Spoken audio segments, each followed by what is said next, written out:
Hello students, let's do this question. Here the sample of n equals to 350 observation is taken and the value of proportion p equals to 11%, which becomes equal to 11 divided by 100 equals to 0.11.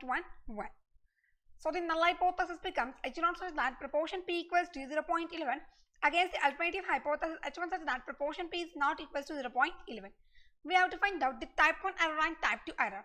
So we know that type 1 error equals to probability that reject the null hypothesis H0 when the alternative hypothesis H1 is false, that is H0 is true, and type 2 error equals to probability that